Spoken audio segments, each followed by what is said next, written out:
میرے والد کا تعلق جمعیت علماء اسلام سے تھا، اور میرا پیدائشی ہوم ڈسٹرکٹ چمن ہے جو پاک افغان بارڈر پر واقع ہے جی، اور اس میں بنیادی طور پر کوئی مانے یا نہ مانے یہ ایک حقیقت ہے، سب سے بنیاد ابتدا میں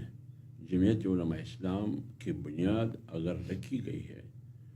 تو اسی چمن کی اس وقت ڈسٹرکٹ نہیں تھا، ٹھیک ہے، سب تحصیل تھا غالباً،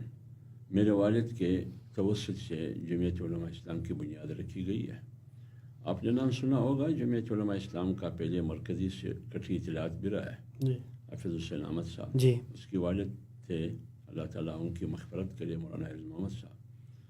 ان کی توسط سے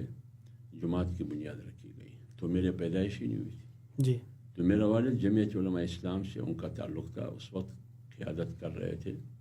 مفتی محمود رحمۃ اللہ علیہ، جی، اس وقت مولانا غلام غوث علیہ صاحب بھی حیات تھے اور اکابرین، تو